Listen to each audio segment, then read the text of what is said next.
Welcome to this explainer. Okay, let's just dive right in.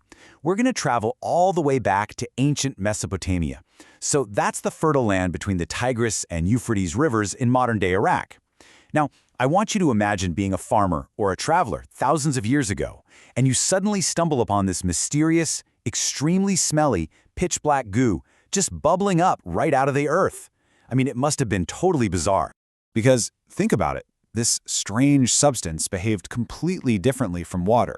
It didn't soak into the ground, and it definitely wasn't something you were going to drink. It was pitch black, and it had this incredibly pungent odor. But human beings are endlessly curious. People didn't just walk away and ignore it. They started messing with it, experimenting, and what they figured out set the stage for literal thousands of years of innovation. So here is the epic 4,000-year roadmap we are going to explore today. Section 1, the ancient black goo. Section 2, how oil actually forms. Section 3, the first oil rush. Section 4, the rise of Rockefeller. Section 5, engines change the world. And finally, Section 6, global power and OPEC. We are going to trace exactly how this natural anomaly transformed from a weird curiosity into the absolute most powerful force in human civilization. All right, kicking things off with Section 1, the ancient black goo, 4,000 years of early innovation. Let's see how ancient civilizations actually put this stuff to use long before the modern era. Turns out, this mysterious substance was incredibly versatile. The Babylonians used it to strengthen their buildings. The Sumerians figured out that if they coated their wooden boats in this natural bitumen, it made them completely waterproof, which meant boats lasted longer and trade could really flourish. In Egypt, they actually used it in the mummification process to preserve bodies. In fact, the Arabic word for natural bitumen was mummia, which is literally where we get the word mummy.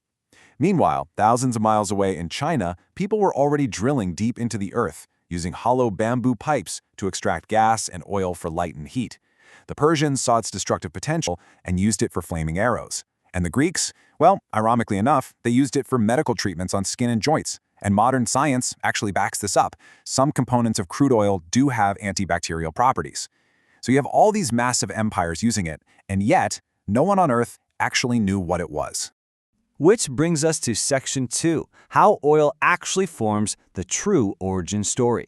We're going to shift our focus from human history to the deep geological mystery of how this stuff was even created. Okay, we have to bust a massive myth right out of the gate here. A lot of people still think oil comes from dead dinosaurs. It doesn't, not at all. Oil's true origin story begins 300 to 400 million years ago, way before the dinosaurs even existed. Back then, the Earth was covered by these massive ancient oceans, and they were filled with billions of microscopic marine organisms, like tiny plankton and algae. So, it's basically a millions of years long recipe. Step 1, these microscopic organisms died, and their remains sank to the ocean floor. Step 2, over millions of years, layer after layer of sand and mud buried them deeper and deeper. Step 3, the extreme heat and pressure of the deep earth essentially cooked these organic remains into a waxy substance called kerogen.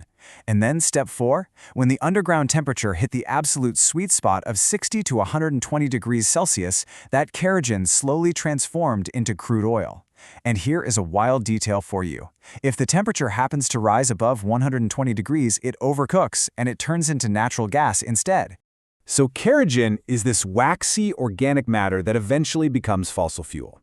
But here's the thing. Because oil is lighter than water, it doesn't just sit there deep underground where it formed. It slowly seeps upward, squeezing through tiny fissures in the rock. It just keeps rising until it eventually hits a layer of hard, impermeable rock that traps it, meaning those massive underground oil reserves we drill into today, they are rarely in the exact spot where the oil actually formed.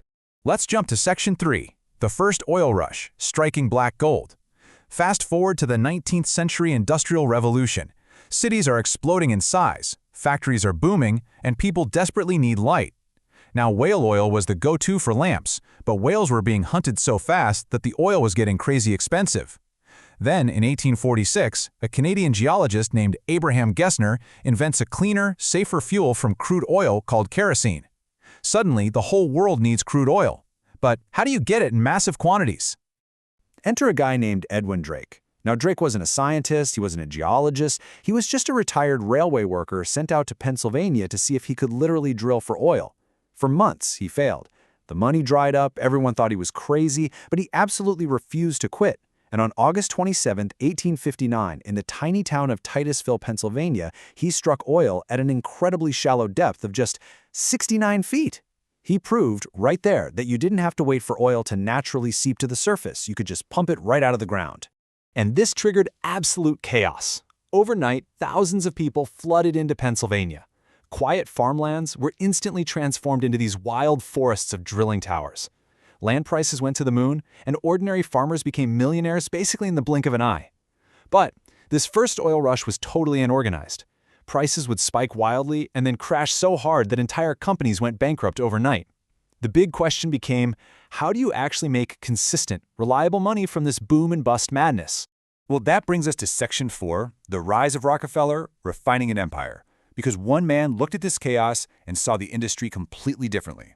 While everyone else was obsessively trying to drill and strike it rich, John D. Rockefeller realized the true profit wasn't in drilling, it was in refining the oil and controlling the transportation.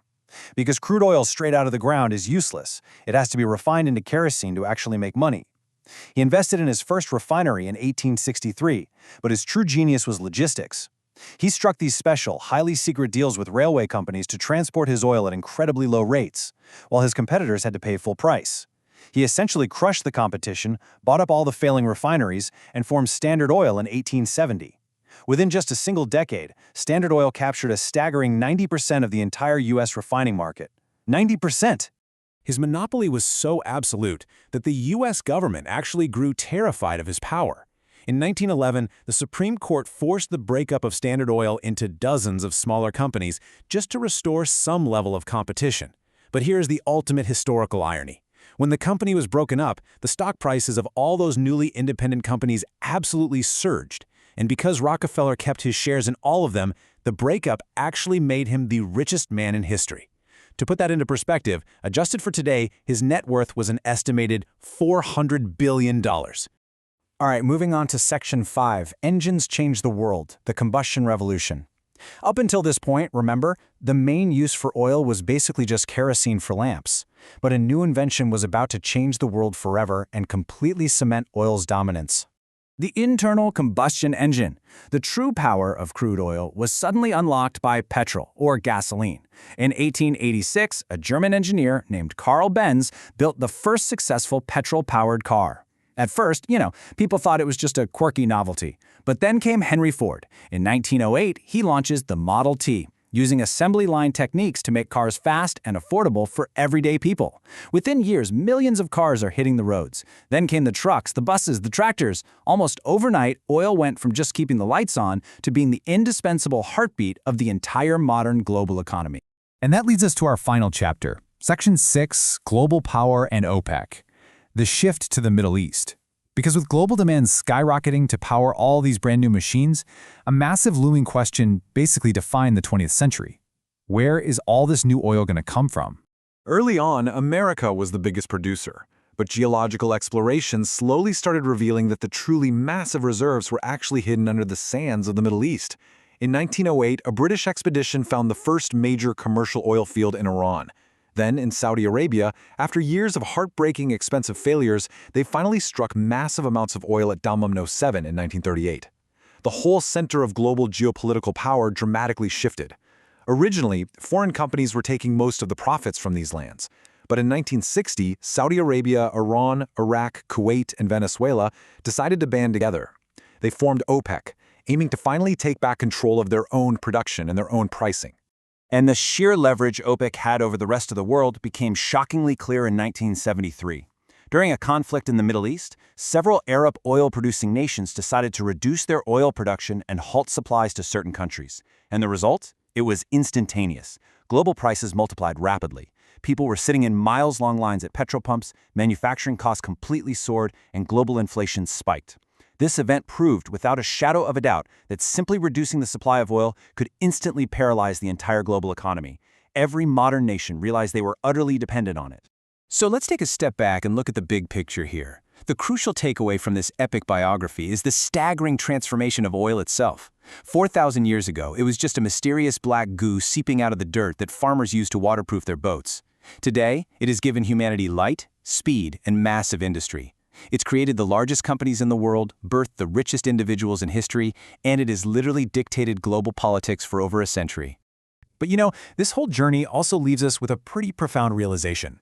Oil has shown us that when a global civilization builds its entire existence, its entire infrastructure, on a single resource, that resource becomes its greatest strength. But what happens when a finite resource just runs out? It's a huge question, and it's one we are still grappling with today. Thanks for joining me on this explainer. I really hope it gave you a whole new perspective on the fuel that literally runs our world.